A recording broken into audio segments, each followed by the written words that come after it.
Muchos piensan que a los niños no le dan, a nivel de salud mental, que a los niños no padecen de trastornos mentales, depresión, ansiedad, TOC, y solamente están encuadrados en espectro autismo o TDAH, que son o dificultades de aprendizaje. Pero sí, los niños padecen de depresión, los niños padecen de ansiedad y los niños padecen de TOC. Al igual, el mismo cuadro sintomatológico que en un adulto.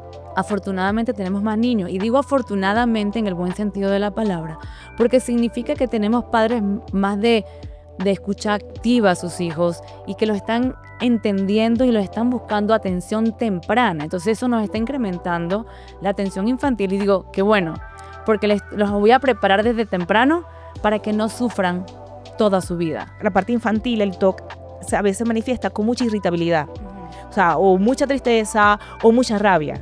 Y ellos no son capaces de decir, es que yo no sé qué es lo que tengo.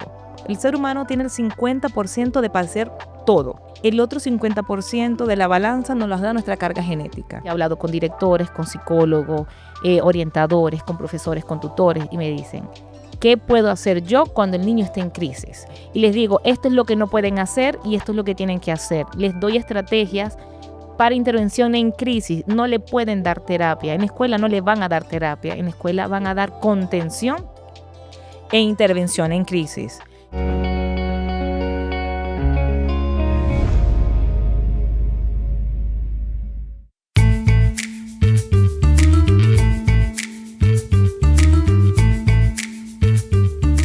El trastorno obsesivo compulsivo es uno de los trastornos más incapacitantes. El 3% de la población mundial, según la Organización Mundial de la Salud, es afectada. Pero imagínate tener estos síntomas de TOC desde la infancia. Soy Belinda Núñez. Bienvenido a este episodio de Conversaciones Compulsivas, donde vamos a estar hablando de TOC infantil. Y es un episodio muy especial porque tengo una invitada que no solamente es una especialista y referente en el área infantil en relación al TOC, sino que también es parte del equipo con el que trabajamos. Bienvenida, Ámbar Núñez.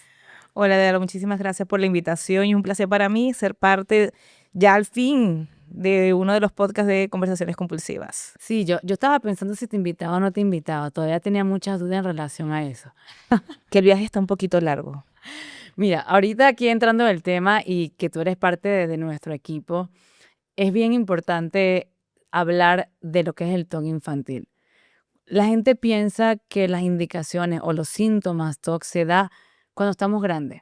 Cuando un paciente llega a consulta ya grande de 30, 40 años y empieza toda esta psicoeducación en relación a todo lo que siente, a todo lo que está pensando, que a veces tiene hasta miedo de poder decir qué es lo que piensa porque tiene miedo a ser etiquetado por sus pensamientos. Y cuando recibe la psicoeducación, se da cuenta de que, ojo, ya va, he tenido esto toda la vida. Desde que tengo uso de razón, ya yo sabía, entonces yo ya empiezo a entender que lo que me pasaba cuando estaba niño era TOC. ¿Qué nos puedes decir? ¿Desde cuándo son los indicadores, las estadísticas? ¿Desde cuándo dan los primeros índices en la parte de TOC a nivel de niños? Ok, muchos piensan que a los niños no le dan, a nivel de salud mental, que a los niños no padecen de trastornos mentales, depresión, ansiedad, TOC, y solamente están encuadrados en espectro autismo o TDAH, que son o dificultades de aprendizaje. Pero sí, los niños padecen de depresión, los niños padecen de ansiedad y los niños padecen de TOC. Al igual, el mismo cuadro sintomatológico que en un adulto, pero los diferencia en la manera en cómo ellos expresan la sintomatología. Dentro de las estadísticas, si nos vamos por las estadísticas diagnósticas, que es lo que nos permite a nosotros como especialistas, decir, sí tiene TDAH, sí tiene depresión, sí tiene ansiedad y sí tiene TOC, la edad de aparición es a partir de los 7 años, entre los 7 y los 10 años. Los 7 años aparece principalmente en varones. Es más común que en varones comiencen eh, ideas obsesivas, comportamientos compulsivos, ritualistas, y los 10 años a partir de los 10 en niñas. Pero eso es según nuestro DCM, ¿ok? La estadística y los estudios. Pero ¿qué ha pasado en los últimos 10, 15 años? hemos visto aparición sintomatológica de niños y niñas muchísimo antes de los 7 años, 4 años, 5 De años. hecho, creo que con la etapa escolar empieza cuando comienzan a guardería o a kinder, empieza, o sea, esa ansiedad por separación ya está dando coqueteo de un cuadro ansioso, aprensivo. Y a veces con estos pensamientos o preguntas recurrentes a mamá y a papá, si vas a venir por mí y si te pasó algo, tengo miedo que te pase algo, no me quiero separar de ti, desde antes de los 7 años. Sí, yo vivo en Canadá hay una cultura de guardería que dejan los niños de 3, 4, 5 meses en guarderías desde 7 de la mañana hasta 6 de la tarde. Y eso es todo el año. Comienzan la escuela y están en la escuela desde 7 de la mañana hasta las 6 de la tarde. Y están de vacaciones y están en campamentos de verano desde las todo el día. Entonces, vemos niños con mucha ansiedad por separación, pero a veces asumimos, no, es ansiedad por separación, se les va a quitar. Oye, hay que estar pendiente porque esa ansiedad de separación no viene sola. ¿Ok? Siempre hemos hablado que el TOC no es un trastorno que llega solo, es un trastorno que viene acompañado de otras características. Entonces, a medida de que los niños y nuestra modernidad nos hace, nos obliga a tener una escolarización más temprana, no es que me incrementa, no es que comenzar la escuela antes me va a hacer desarrollar TOC, hace que los síntomas aparezcan, porque ya sabemos y lo hemos conversado muchas veces que el TOC es un trastorno crónico neuropsiquiátrico y tiene una ubicación topográfica en el cerebro, o sea, mi cerebro viene con cierta predisposición. Aquí es cuando hablamos un poquito de la genética, ¿no? Que hemos Exactamente. participado en el primer estudio de la genética del TOC en latinoamericanos, lo que es el latino, que es un estudio que está haciendo el Hospital de Baylor y la Universidad de Carolina del Norte, en la cual hemos sido investigadores allí y nos hemos dado cuenta de la carga y la característica genética del TOC. Entonces ya viene una carga genética importante y se suma patrón familiar y se suma sociedad y se suma Exactamente. cultura y empieza a magnificar todo este cuadro clínico. Exactamente. Cuando los papás llegan a consulta con el chiquito, yo siempre he dicho, un chiquito no me va a llegar a consulta, mira, tengo TOC, no, o tengo estos pensamientos. Es el papá, es un papá que viene con ciertas preocupaciones. Dentro del proceso de psicoeducación, yo les explico, el ser humano tiene el 50% de padecer todo. El otro 50% de la balanza nos las da nuestra carga genética. Y dentro de nuestra carga genética están ciertos factores, porque si yo tengo 50% que me dé este cáncer o me dé diabetes, va a depender de mis hábitos, de mi entorno, que yo use la balanza de un lado o para el otro. ¿Ok? Entonces, cuando tenemos una predisposición genética y tenemos un ambiente familiar, como hablábamos ahorita al inicio, la iniciación de escolarización temprana, esto hace que la balanza se incline un poquito más para el TOC. Entonces, a pesar de nuestra carga genética, también está nuestro factor ambiental, cultural, un conjunto de cosas, también lo llamo la tormenta perfecta. Es cuando se conjugan una serie de factores que hacen que esa sintomatología se active y cada vez se está activando mucho más temprano. Y yo creo que aquí nos das pie a que conversemos un poquito del entorno familiar, ¿no? Porque como dices tú, el niño o el adolescente o el infante no va a buscar consulta, aunque yo he tenido niños de 14 años que llaman a solicitar atención psicológica. Entonces te dicen, yo quiero, necesito atención psicológica y cuando le escuchas la voz, yo, ¿qué edad tienes tú? 14, 15 y yo, papi, tienes que tener la mayoría de edad para poder buscarla, por lo menos mínimo legalmente, y poder aceptarte. Pero necesito que papás estén involucrados. Dile a tus padres que me llamen y que con mucho gusto hacemos la atención. Entonces, ya niños adolescentes que tenemos ahorita el teléfono y que se comunican y que manejan todas estas redes, ya se contactan, pero un niño más pequeño no lo hacen. Según los libros, o las estadísticas a nivel de TOC, se dice que el paciente busca ayuda 30, 40 años, que es cuando ya asumimos de que está en una edad adulta, que tiene disponibilidad económica, que ya no aguanta más y va a buscar la atención. Los niños no hay muchas estadísticas, pero no había muchas estadísticas, era por esta familia que a veces aminoraba la sintomatología, no había mucha cultura de psicoeducación en relación a los trastornos de la salud mental infantil, pero ahora afortunadamente tenemos más niños. Y digo afortunadamente en el buen sentido de la palabra, porque significa que tenemos padres más de escucha activa a sus hijos y que los están entendiendo y los están buscando atención temprana. Entonces eso nos está incrementando la atención infantil. Y digo, qué bueno, porque los voy a preparar desde temprano para que no sufran toda su vida. Sí, cuando hablamos de adolescentes que buscan ayuda, eso es gracias a las redes sociales. Tenemos a adolescentes que son mucho más autónomos, que ellos son capaces de, ok, tengo esto, googlean o tenemos el ChatGPT y buscamos los síntomas, entonces dice, ok, aquí está pasando algo, ¿ok? Pero cuando vienen papás con esos niños, también tenemos que ver qué tipo de papá es el que viene a buscar ayuda. La población que está ahorita de papás que están buscando ayuda son unos adultos que hasta cierto tiempo han crecido con una conciencia terapéutica.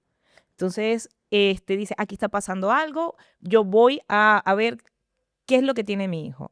Pero también tenemos esos papás que buscan ayuda, pero le tienen miedo a la palabra trastorno. O sea, yo no quiero que mi hijo sea trastornado. Y dije, ojo, es que así se llama. O sea, el tener, yo escuché estas palabras que para mí fueron súper motivadoras y dan mucho sentido de una persona con parálisis cerebral que ella decía, un diagnóstico no es un pronóstico. Y lo mismo procuro de explicarle a los papás. O sea, un diagnóstico no es un pronóstico, no es una etiqueta. Entonces, cuando nosotros le explicamos a su papá, sí, tiene un trastorno, eso se llama así, trastorno obsesivo compulsivo, y le decimos de qué va, la idea es que la misma explicación se la damos a los niños. Entonces, estos niños, si me preguntas qué edades has tenido niños más temprano, 7 años. 7 años es el niño que me ha llegado a consulta, con terapia.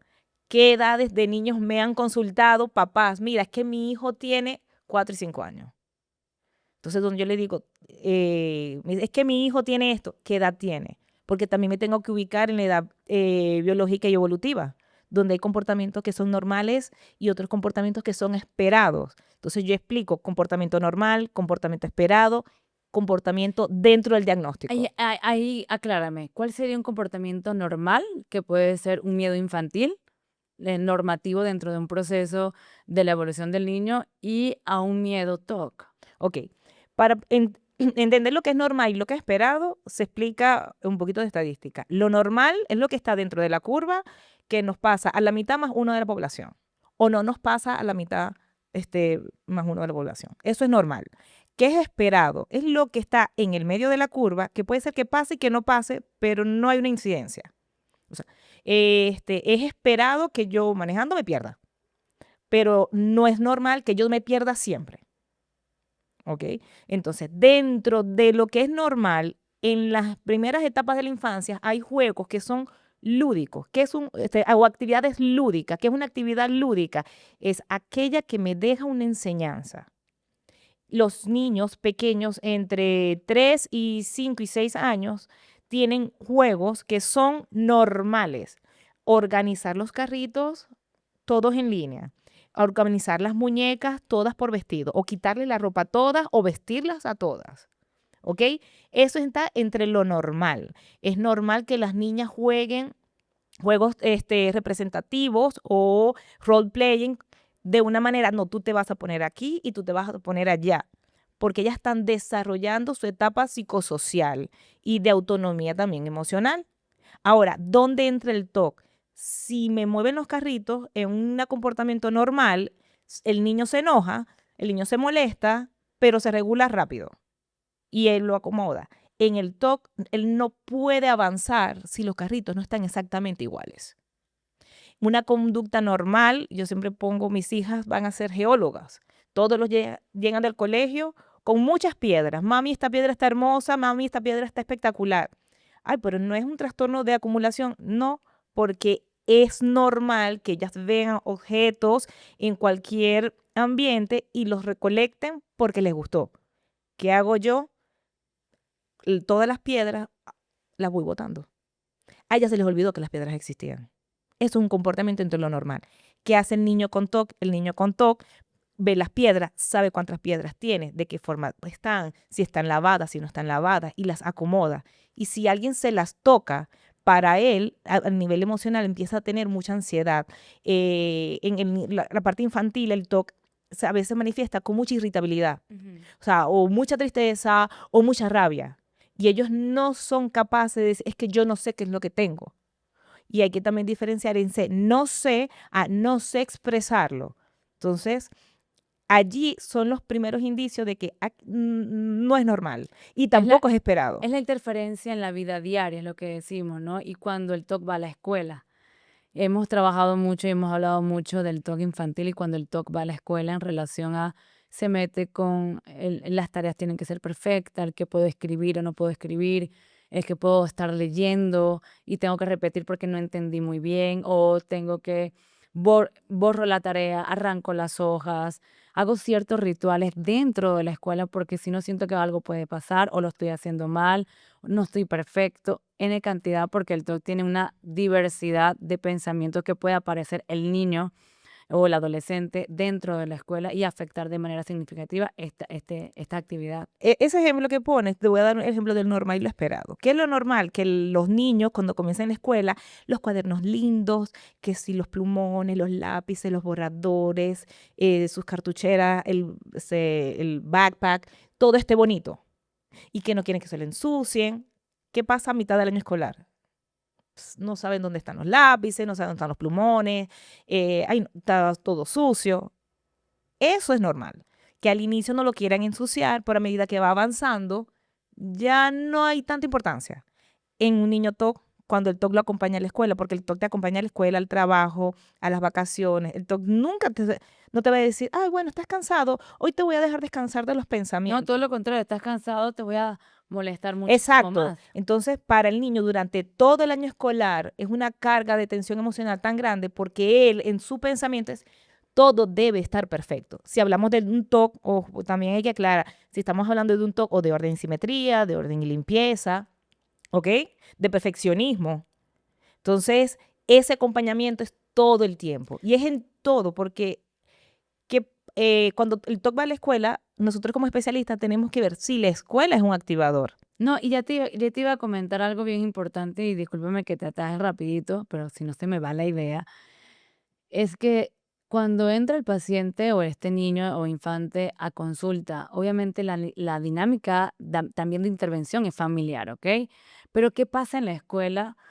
¿Qué apoyo has visto o qué apoyo se recomienda a la escuela? Porque sabemos que en la escuela no hay psicólogos especializados. De repente tendrán un psicólogo escolar o un orientador que va a ayudar a guiar a los muchachos en el proceso académico, educativo. Pero ¿qué pasa cuando tengo un paciente o tengo una personita que está yendo a la escuela que tiene un TOC bastante severo, que el TOC Lo tiene sitios, incapacita. lugares y personas favoritas y el lugar favorito es la escuela y la escuela no sabe abordarlo? Y Ok. la escuela etiqueta y lo suspende y lo critica, el bullying escolar, o sea, todo este tipo de factores, ¿cómo crees tú que se puede intervenir o qué experiencia tienes al respecto? Cuando me viene el paciente a consulta, yo pregunto siempre, ¿quién apoya al niño o a la niña en el tratamiento? O sea, ¿quién quiere estar en el tratamiento? Ah, bueno, papá, mamá, perro, gato, primo, vecino. Yo necesito a todo el mundo psicoeducado. ¿Por qué? Porque ellos son mis ojos, mis oídos, y tienen que saber cuando no le hacen el juego al TOC o saber cuando es el TOC el que está hablando. ¿Qué pasa con la escuela? Yo siempre pregunto, ¿es que la escuela está comprometida en ayudar a mi pacientito? Es que yo puedo hablar con la escuela, yo puedo hablar con la directora, puedo hablar con las maestras, va a depender del nivel académico que tenga el paciente.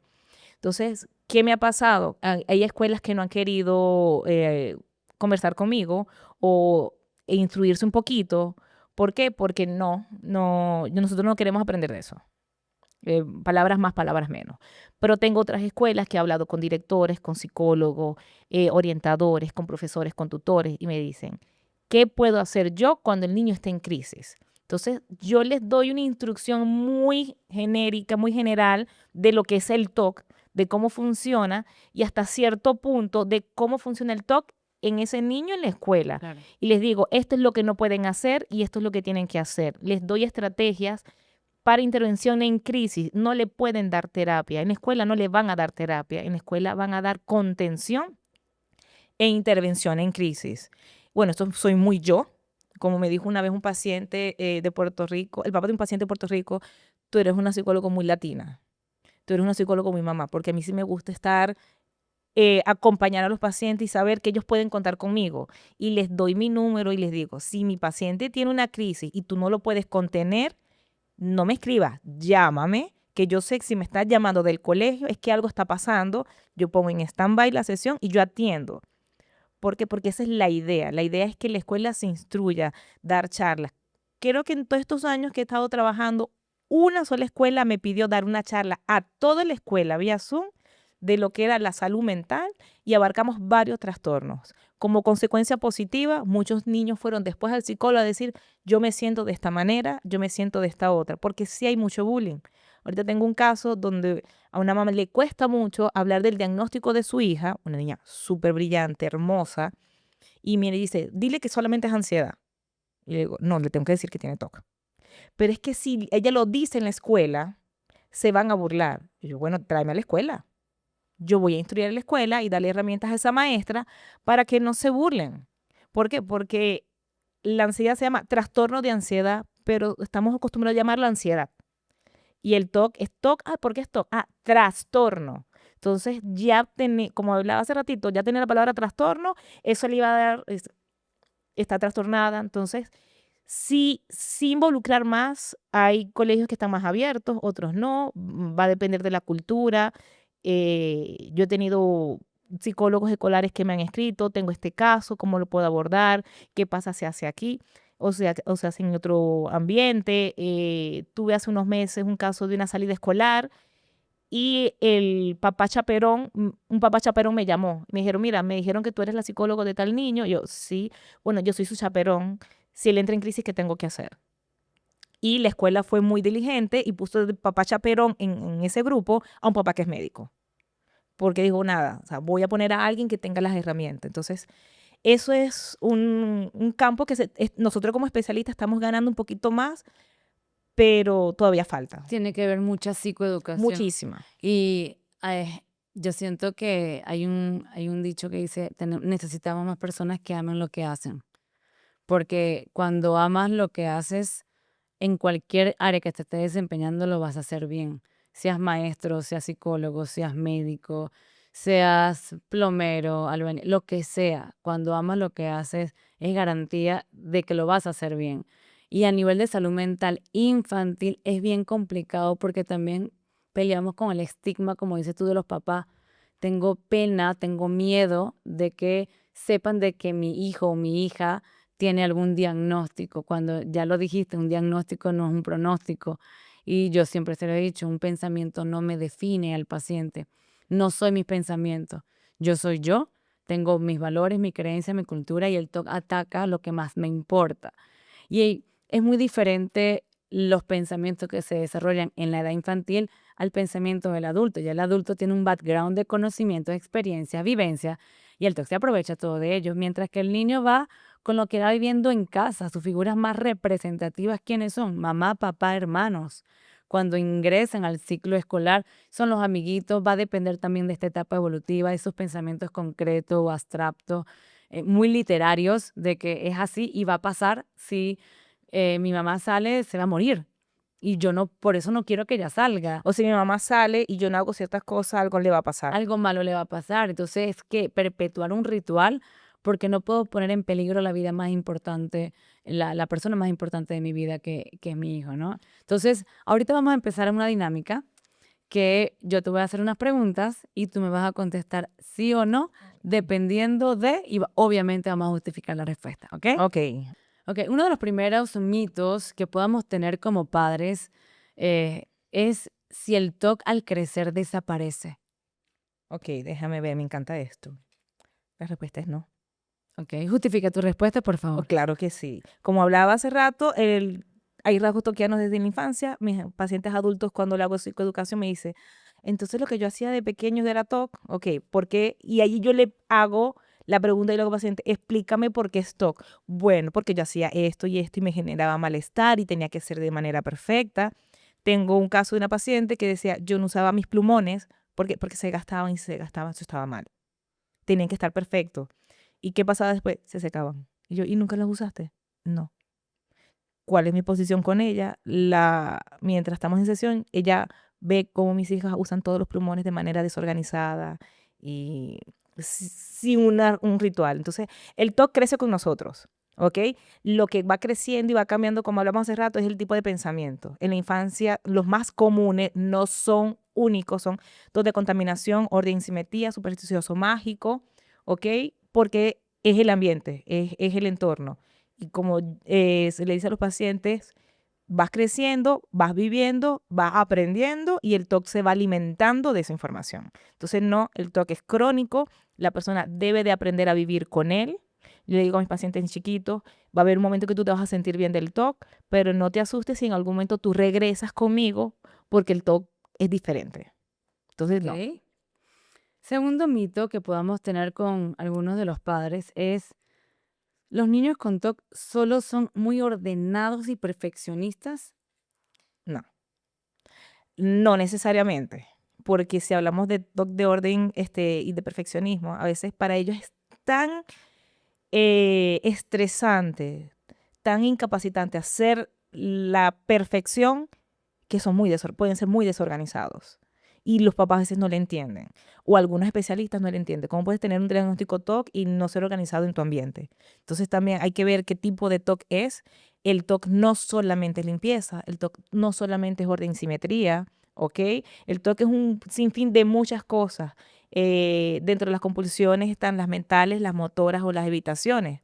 El paciente no siempre tiene una compulsión motora o comportamental, como le dicen algunos, de estar organizando. Él puede estar en su cabeza repasando situaciones para ver si la situación y su día fue perfecto y no arregla nada, pero él tiene que repasar si fue perfecto según lo que para su TOC es perfección. No, Entonces, y la cultura es muy importante. Acá en México hay una cultura muy religiosa, muy católica. Y la familia va desde pequeño, esa cultura religiosa, ir a misa, la Virgen, los santos.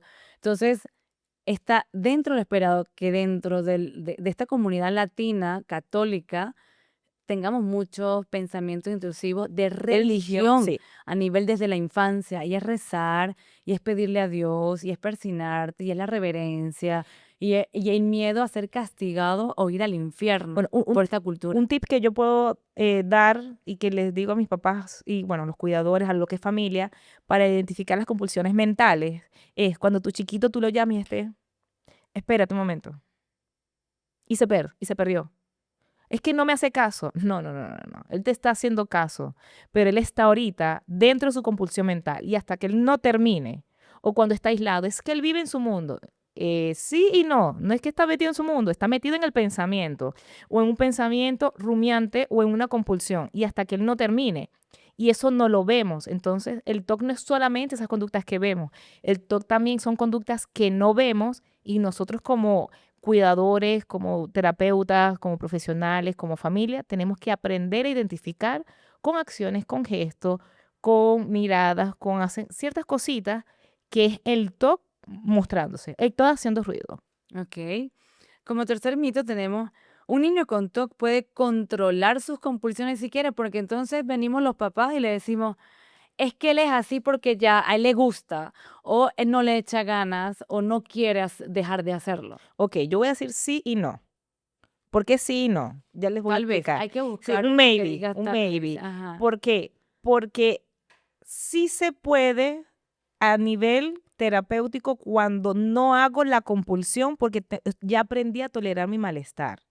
Les, Y es eh, parte de la terapia de es psicoeducación de la parte prevención de de la prevención respuesta. de respuesta. ¿Qué pasa? Que lo que el papá comprende como que es que él, o sea, le hace porque le valió o porque él tiene, es una mañita, es que es mañoso. No. La compulsión, o sea, si nos vamos un poquito más atrás a lo que es el modelo cognitivo del TOC, tenemos activadores internos y externos. Me activa un pensamiento, este pensamiento es intrusivo, egodistónico, me genera malestar. El pensamiento, el ser humano no puede dejar de pensar. Desde que abrimos los ojos estamos pensando, ¿ok? Lo llamamos atención arosual en neuropsicología clínica, que es el estar despierto, ¿ok? ¿Y es, por qué me hace esta canción? porque estabas despierto y estabas atento y estabas pensando sin darte cuenta. Entonces eso no lo podemos hacer. La única forma que el paciente no piense es estando en coma, que el cerebro hizo un shutdown. Y a eso tenemos un malestar, tengo el pensamiento me genera un malestar físico, emocional o psicológico, ansiedad, miedo, angustia, sudoraciones. El niño, la persona, desarrolla una compulsión que a él le funciona. Las compulsiones son muy de niño, entonces ahí es, sí, él controla la compulsión porque es lo que él decidió que a él le funciona. Si a alguien le funciona sobar 2 veces, a otro le funciona es tocarse la cabeza. Y el pensamiento es, mi mamá se va a morir. No, exacto. Recuerden que cada pensamiento intrusivo tiene una consecuencia temida. No quiero que ocurra porque me va a doler mucho. Exactamente. Entonces yo no quiero que mi mamá se muera y yo tengo que hacer eso, pero son mis decisiones para poder salvarla. Entonces ahí donde vemos el control. No es control, es toma de decisión de hacer las cosas. ¿Ok? Entonces, ¿qué hacemos en psicoeducación? Como es tu decisión, tu superpoder es controlarlo. Y controlarlo es, no buscamos no tener ansiedad, buscamos es que a pesar que tengo ansiedad, yo no hago la compulsión. Entonces, por eso es que sí y no. Ok. El toque infantil siempre se debe a una mala crianza, porque entonces muchos piensan que es que algo no lo hice bien, o le pasó algo, o se traumatizó por algo, o qué pasó, qué hice mal, que tiene No, TOC. no. No es una mala crianza, hablamos al inicio. Que cabe Sí, destacar de que los sí, muchachos pueden estar mal creados. sí, pero es como yo digo, es la combinación de la tormenta perfecta. Eso es cuando se juntan una serie de factores que intervienen en que se active más un pensamiento u otro, o se active la velocidad del trastorno en un momento o en otro. Entonces, siempre hay que ubicarnos en la edad del niño, qué edad tiene, qué tipo de pensamiento tiene, cuáles son las áreas que están afectadas, ¿ok? Con quién vive, con quién se relaciona, porque puede vivir con papá y mamá, pero la abuela o los tíos van todos los días a la casa. O puede vivir con muchas personas, pero el niñito está todo un día en un daycare, en una actividad. Entonces, es un conjunto de factores, no únicamente mala crianza, porque sí, hay mala crianza. Y cuando hablamos de mala crianza, hay papás sobreprotectores. No sé si aquí en México está esta expresión de papá helicóptero. No, a ver, Ok, papá cuéntanos. helicóptero, ¿cómo vuelan los helicópteros? Los helicópteros, este está el lugar y el helicóptero vuela así, siempre en círculos, o Y sea, arriba encima, y encima de algo, sobre algo. Entonces, esos son los papás helicópteros. O sea, es el papá que está siempre. Eso puede interferir en una mala crianza porque no dejan a los niños ser, tomar y no decisiones. significa que si me Que son aíslo un buenos, poquito, sí. los voy a abandonar. O que están siendo malos padres, o porque no les, el niño también tiene que aprender. O tenemos los papás, cometa Halley. Aparecieron una vez y no aparecieron más. Yo te lo dejo aquí y ya.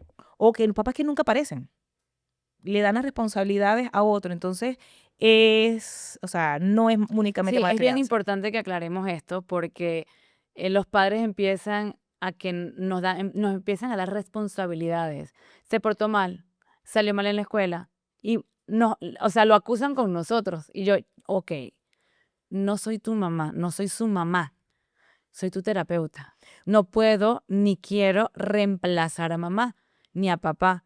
Ustedes tienen que dar indicadores y a veces sí, esto es malcriadez, esto es falta de normas, esto es falta de estándar en casa. Entonces sí, una cosa es el TOC y las características sintomatológicas del TOC en la infancia o en la adolescencia.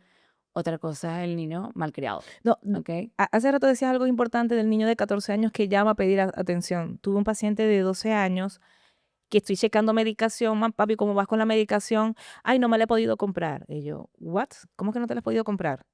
Sí, lo que pasa es que yo estoy pendiente, mi mamá me dio a mí la responsabilidad de tomarme yo las pastillas, 12 años. Y yo tengo que estar pendiente si se me acaban, si no se me acaban, yo tengo que ir a comprar. Y como en la farmacia me conocen, y yo, ¿cuándo fuiste la otra vez al psiquiatra? Es que no he llamado a hacer la cita. Y yo, ¿dónde está tu mamá, mi amor? Tú tienes 12 años. Ah, no, pero es que yo soy responsable de medicación desde los 10. Porque mi mamá me dice, ya tú estás grande.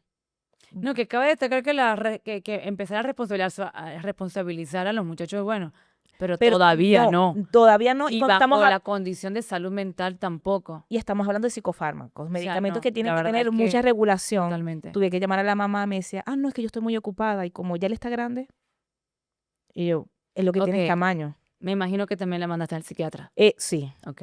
Sí, eso es lo Como que tengo que consecuencia, pensar. lastimosamente, dejaron tratamiento. Sí, cuando empezamos a acercar y empezar a dar indicaciones que a papá y a mamá no le gustan, abandonan terapia y eso es lo lamentable de todo este caso. Vámonos con el quinto mito, último mito que tenemos. Los niños no necesitan tratamiento para el TOC, solo paciencia. O sea, tranquilo que se le va a pasar. No, no solamente el niño, necesita tratamiento todo. Toda la Toda familia. la familia necesita terapia.